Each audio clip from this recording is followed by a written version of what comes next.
신장의 여과율이 나빠지는 이유 가장 큰 게 뭐냐면 약물입니다. 여러분들이 먹고 있는 특히 항생제 종류들 중에서 신장을 망가뜨리는 것이 있습니다.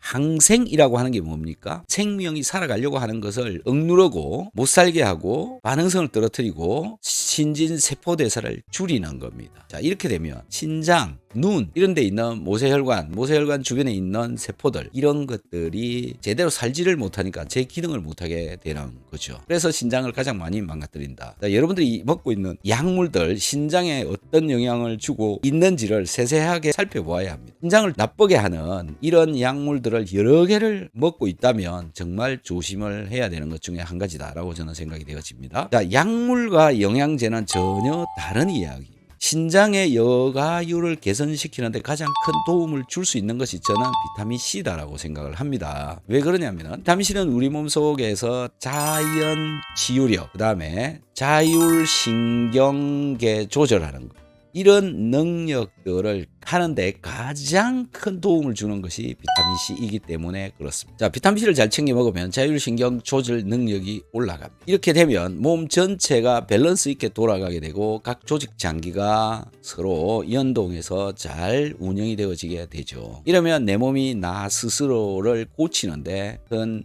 역할을 할 수 있게 되는 겁니다. 그래서 비타민 C는 단일 성분으로 먹고 있음에도 불구하고 온몸의 다양한 곳에 작용해서 많은 질병들을 개선시켜 주고 있다라는 것입니다. 자, 신장의 여과율을 나쁘게 하는 것은 내 몸의 건강도가 떨어지면 내 몸의 각 조직과 장기들이 제대로 기능을 발휘하지 못하게 되면 그런 여과율이 떨어지도록 만들어진다. 특히 여러 가지 물질들, 그 중에서도 단백질류 이런 것들이 신장의 모세혈관에 걸리게 되면 막히게 되면 여과율이 떨어지는 겁니다. 자, 단백질. 여러분들 몸에서 만들어내고 있는 단백질도 많이 있지만 단백질을 먹어서 문제가 일어나는 경우가 굉장히 많은데 단백질을 먹었을 때 문제가 일어나는 것 중에 가장 큰 게 뭐냐면 소화가 잘 안 된다. 이렇게 되는 거죠. 자, 소화가 잘 안 되면 분해되어지지 않은 대충 분해되어진 단백질도 흡수되어져 들어오게 되고 그게 몸속에 돌아다니면서 염증 반응을 일으킵니다. 자, 이것이 신장의 모세혈관에 가서 막아버리게 되면 또 그게 지속적으로 계속 막게 되면 여가율이 떨어지게 되는 거죠. 이러한 단백질을 없애야 되는데 비타민C를 먹으면 먹은 단백질류, 특히 고기, 육류 이런 것들을 소화시키는 데 굉장히 도움이 많이 됩니다. 소화가 안 되면 신장 기능을 떨어뜨린다. 그래서 소화가 잘 되도록 해주기 위해서 비타민C를 섭취를 해야 된다. 즉 비타민C를 섭취를 하면 신장 여과율이 좋아진다. 이렇게 말씀드릴 수 있습니다. 그래서 첫 번째 비타민C와 신장 여과율에 관한 이야기부터 해보죠. 비타민C를 먹으면 신장 결석이 생기지 않을까 이런 논란들이 굉장히 심하게 일어나고 있는데요. 여러분들은 항상 식사를 통해서 비타민C를 먹고 있습니다. 이 비타민C는 에스코르빅 애시드라고 그러죠. 이게 우리 간에서 분해되는 과정을 거쳐서 옥살산이라고 하는 것으로 되어져서 이제 혈액에서 신장으로 빠져나가게 되죠. 먹었던 비타민C가 전부 다 그렇게 되는 게 아니고요. 예를 들어서 비타민C 하루에 10g을 먹는다면 그 중에 약 2, 3g 정도가 흡수되어지고요. 그 2, 3g 중에서 사용이 되어지고 남은 한 15% 정도, 그러니까 300mg 이 한 10% 정도 되죠. 이 400mg 정도가 에스코르빅 애시드에서 옥살산으로 바뀌어서 소변으로 나간다라고 보시면 되죠. 그래서 먹은 게 전부 소변으로 나가느냐? 그게 아니다. 그리고 비타민C가 그렇게 혈중에 들어있고 또 소변에 비타민C가 들어있고 옥살산이 들어있는다고 해서 신장 결석을 만든다. 그것도 아니다라는 겁니다. 신장 결석에 관한 비타민C와의 관계에 관한 연구들을 이렇게 살펴보면 신장 결석의 성분이 정확하게 무엇인지 제대로 분석이 되어지지 않아서 무엇으로 만들어졌는지 모른다 이겁니다. 스트로바이트라고 해서 이 신장 결석의 성분이 있습니다. 암모니움도 있고요, 마그네슘도 들어있고 칼슘도 들어있고 그렇습니다. 그 원인 물질은 확실하게 나와 있는데 명확하게 옥살산 이런 것들이 붙어가지고 만들어진 것이냐, 그렇지 않을 가능성이 많다라는 겁니다. 명확하게는 알려져 있지 않습니다. 신장 결석이 왜 생기느냐라는 것인데요. 주로 수분을 적게 드시는 분들한테서 일어나고 있습니다. 물을 적게 마신다고 해서 생기는 게 아니라 물을 적게 마시면서 몸에서 땀이 많이 나가지고 수분이 증발해 버렸을 때 이때 잘 생긴다라는 거죠. 이때가 언제냐 하면 주로 여름입니다. 이럴 때 몸의 수분 관리가 잘 되어지지 않아서 많은 문제가 발생하기도 합니다. 자, 신장결석이 생기는 이유는 수분을 제대로 챙겨 먹지 않아서 일어난다. 이게 가장 큰 원인이다. 비타민C를 먹어서 그런 게 아니다. 또 여러분들이 레몬을 많이 드시는 분들이 있는데 이 레몬 속에 들어있는 구연산이라고 하는 게 있는데요. 이 구연산은 칼슘을 엄청나게 좋아합니다. 잘 붙습니다. 그래서 이게 신장에서 또는 방광에서 모여서 붙어서 알맹이를 만드는데 핵이라고 그러죠. 이걸 만드는데 수분이 부족한 경우에 그게 더 크게 만들어지고 이게 요로결석이 될 수도 있고 또 신장에서 만들어지게 되면 신장결석이 되어질 수도 있는 것이죠. 그래서 비타민C와 신장결석과는 사실은 관계가 없다. 비타민C 다음은 오메가3입니다. 오메가3의 기능, 중성지방을 줄여준다. 어디서? 혈중에서. 콜레스테롤도 줄여준다. 혈행 개선을 시켜준다. 그 다음에 건조한 눈을 촉촉하게 해준다. 이런 기능이 식약처에서 인정되어져 있습니다. 자, 이 내용을 잘 들어보시면 혈관이 끈적끈적거린다. 혈액이 순환이 잘 안 되어진다. 이런 것들이 전부 신장의 요가율하고 관련성을 가지고 있다. 이렇게 말을 해도 과언이 아닙니다. 신장에 지나가는 혈액의 양은요, 하루에도 굉장히 많은 양입니다. 이 양이 쭉쭉 지나가려면 혈액이 끈적거리지 않아야 된다. 지방의 양도 적어야 된다. 콜레스테롤 양도 적어야 된다. 혈행도 개선되어져야 된다. 오메가3가 이런 기능을 한다. 그러니까 오메가3는 혈액순환을 잘 할 수 있도록 해주기 때문에 신장 여가율을 향상시키는데 굉장히 큰 기여를 할 수 있다.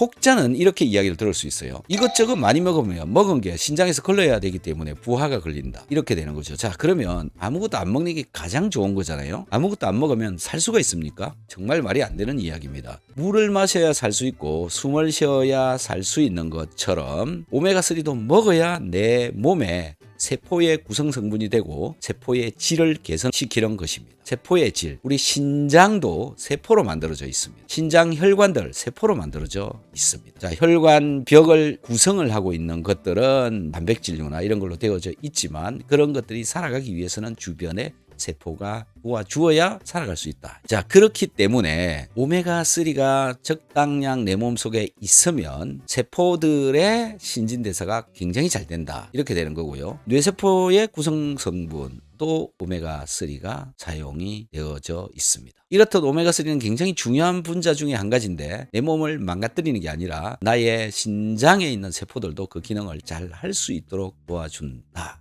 이렇게 되어지는 거죠. 자, 신장 여과율을 높이려면 적정량의 오메가3가 내 몸속에 있어야 된다. 그 다음은 유산균입니다. 유산균과 신장 여과의 관계성. 많은 사람들이 에이 그게 무슨 관계가 있겠어 이렇게 얘기할 수 있습니다. 왜? 유산균을 먹고 신장이 여과율이 올라간다라고 하는 그런 연구를 하는 사람들이 별로 없기 때문에 이런 일이 벌어지는 거죠. 자, 그냥 상식선에서 생각을 해봅시다. 유산균이라고 하는 거 우리 몸속에 있어야 되는 것이고요. 유산균이 하는 기능은 뭐냐면은 우리 장벽을 튼튼하게 한다.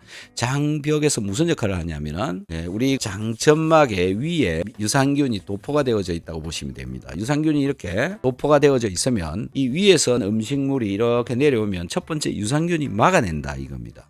이 유산균이 미생물 막을 쳐가지고 있기 때문에 이걸 내가 섭취한 각종 음식물 속에 들어있는 영양 성분들이 여기를 통과해서 지나가야 이제 흡수되어지는데 유산균이 1차적으로 이 배리어 역할을 하고 있다. 방어 체계를 구축하고 있다. 이렇게 보시면 됩니다. 자, 우리가 먹은 물질들은 굉장히 다양한데 소화가 안 되어지고 한 물질들이 장에 내려오게 되면 그 물질들이 혈관으로 흡수되어져 가면 안 되는데 그게 안 되도록 흡수가 잘 되어지지 않도록 즉 나쁜 것들이 들어가지 않도록 벽을 쳐주고 있는 것이 유산균이다라는 거죠. 자, 좀 전에 말씀드린 것처럼 이러한 다양한 물질들은 혈관으로 만약에 흡수가 되어진다면은 내 몸에서 면역세포가 작동해서 그걸 분해해서 없애야 되는데 없애는 그 과정이 바로 염증이 되는 것입니다. 그래서 혈관 속에서 림프에서 각종 염증이 일어나고 있는 것이고요. 그런 염증들은 전부 신장의 여과를 하는데 방해를 한다. 우리 장에서요, 유산균이 있으면 여과를 시켜야 되는 물질의 양을 감소시킬 수 있다. 즉 신장 여과율을 더 좋게 할 수 있다. 이런 결론이 되어지게 되는 것입니다. 그래서 유산균도 먹어야 되고요. 이 유산균은 뭐 이게 흡수가 되어져 가지고 혈관에 돌아다닌다든지 그러지 않는다. 그래서 크게 우리 신장하고는 관계가 없다. 이렇게 보시면 될 것 같습니다. 이제는 키토산입니다. 키토산은 무엇입니까? 게의 껍질에서 키틴이라고 하는 물질을 뽑아냅니다. 이 뽑아낸 물질을 다시 화학적으로 처리를 하면 키토산이라고 하는 고분자성 식이섬유질 물질로 바뀝니다. 고분자이고요. 식이섬유질이다. 입으로 들어가서 변으로 빠져나간다. 혈관으로 들어오는 게 아니다. 그래서 간이나 신장하고는 아무런 관계가 없습니다. 자, 이 키토산은 하는 역할 중에 한 가지가 뭐냐면은 다양한 물질, 내가 먹은 물질들류를 붙잡고 변으로 빼내버린다. 흡수되어지지 않도록 한다. 이런 역할을 하는 것입니다. 혈관으로 흡수되어져 들어가는 다양한 물질들을 붙잡고 빼내주는 역할을 한다. 그러니까 혈관에 부담이 덜 걸리고요. 신장에도 부담이 덜 걸리게 되는 겁니다. 혈중으로 들어오는 물질의 양을 감소시켜주기 때문에, 아니 내가 영양 성분으로 열심히 무엇인가 많이 먹고 있는데 그걸 자꾸 빼내버리고 못 들어오게 해버리고 그러면 나한테 나쁜 거 아닌가? 맞습니다. 그런데요, 지금 현재 현대인들은요, 내 몸에 필요한 양 이외에도 너무 많이 먹고 있다라는 겁니다. 그래서 많이 먹고 있는 것들 중에서 일부를 빼내자 이겁니다. 영양물질이지 않는 뭐 독성물질, 중금속, 환경 호르몬 물질들 이런 것들을 뽑아내자 이 얘기입니다. 바깥으로 밀어내자. 물론 그 중에는 약물도 포함되어질 수 있습니다. 붙잡혀 나가야 될 것들은 빠져나가게 되어진다. 이렇게 되는 거거든요. 그래서 여러분들이 식이섬유질을 많이 섭취를 해라 이런 얘기를 많이 들으셨을 텐데요. 식이섬유질을 먹어야 되는 이유가 뭐냐면은 내가 먹고 있는 물질들을 붙잡고 장에까지 끌고 내려가기 위해서입니다. 그래야 내 몸이 훨씬 더 제어가 잘 되기 때문에 그렇죠. 그런 것 중에 한 가지가 키토산이고요. 키토산은 다양한 물질들을 대장에까지 끌고 내려가서 대장의 기능을 활발하게 잘 할 수 있도록 해준다. 특히 소화가 되어지지 않은 물질들도 붙잡고 빼내주기 때문에 이 소화가 안 된 물질들이 내 혈중으로 들어가서 신장 여과하는데 방해를 하는 이것도 막아줄 수가 있다라는 겁니다. 신장에 대해서 고민을 가지고 계시는 분들은 식이섬유질을 열심히 많이 드셔야 됩니다. 그러면 신장에 굉장히 도움이 많이 됩니다. 그래서 이런 식이섬유질은 채소류들도 많이 들어있지만 용해성 물질이 들어있는 미역, 다시마 이런 것들, 그 다음에 키토산, 이거는 우리 위장에 들어가서 잘 녹습니다. 그래서 여러 가지 물질들을 잘 붙잡아서 빼낼 수가 있죠. 자, 키토산도 결국은 신장 여과율에 큰 도움을 줄 수 있다. 한번 이 영상들 다시 한번 잘 살펴보시고 실천해 보시면 도움이 많이 될 것입니다. 고맙습니다.